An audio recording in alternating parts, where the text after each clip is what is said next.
अच्छा, आज की इस वीडियो में हम बात करेंगे हीट स्ट्रोक के बारे में, क्योंकि आजकल इस गर्मी की वजह से हीट स्ट्रोक के केसेस बहुत ज़्यादा बढ़ते जा रहे हैं।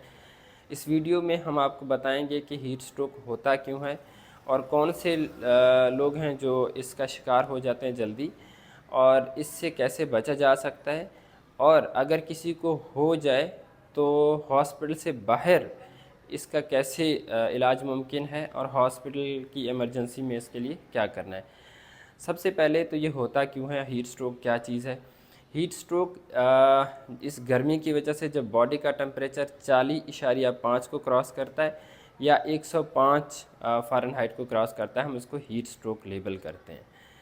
और ये किन लोगों में ज़्यादा होता है, जिसमें बच्चे और बूढ़े इसका ज़्यादा शिकार होते हैं, और जिनमें और साथ कोई बीमारियां चल रही होती हैं तो वो इनका शिकार होते हैं। और इसमें जो नौजवान, जो कि कुछ हमारे मिलिट्री के लोग जो कि ट्रेनिंग कर रहे होते हैं इस गर्मी में, और जो मज़दूर तबका होता है वो इसका शिकार ज़्यादा होता है।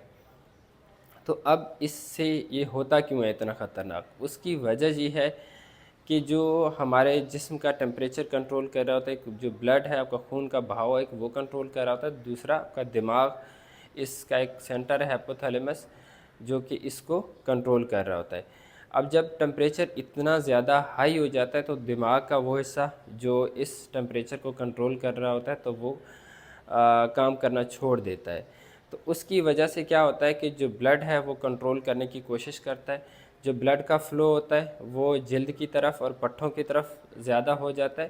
तो उसकी वजह से जो खून का बहाव है आपके दिमाग, गुर्दे और जिगर की तरफ कम हो जाता है। तो उसकी वजह से दिमाग पे, गुर्दों पे और जिगर पे असरात होते हैं। और जो आपके पट्ठों को अफेक्ट करती है, तो इसकी वजह से एक मायोग्लोबिन एक रिलीज़ होता है जो कि आपके गुर्दों को और अफेक्ट करता है। और वो इतना ख़तरनाक भी हो सकता है कि कभी कभी ये गुर्दों को इतना अफेक्ट करता है, उसकी वजह से पोटासियम हाई हो जाता है जो कि दिल को भी अफेक्ट करता है, और ये हीट स्ट्रोक जानलेवा भी हो सकती है।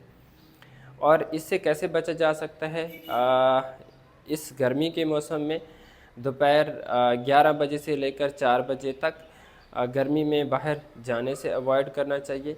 इसके अलावा अगर जाना ज़रूरी हो तो कोई टोपी या छतरी का इस्तेमाल करना चाहिए।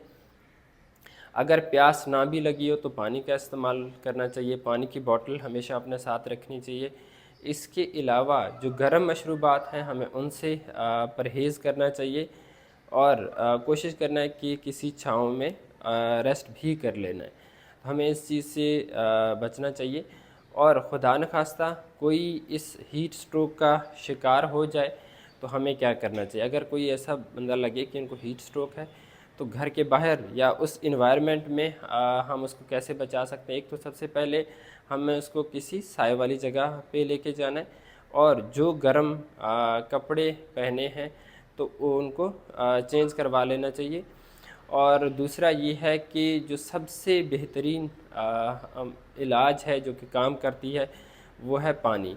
उनके ऊपर गर्म पानी और बर्फ़ इस्तेमाल कर सकते हैं, और ठंडे पानी टॉवल उसका इस्तेमाल कर सकते हैं, और बार बार उनको चेंज करना चाहिए।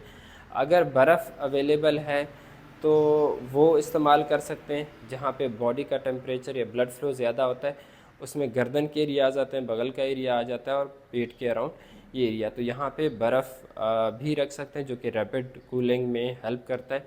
अगर कोई टब या बड़ा जगह अवेलेबल है जिसमें पानी है तो उसमें बर्फ़ रख के वो इस्तेमाल कर सकते हैं, या किसी नल के नीचे रहकर उसको में शावर भी ले सकते हैं जो कि रैपिड कूलिंग का काम करती है।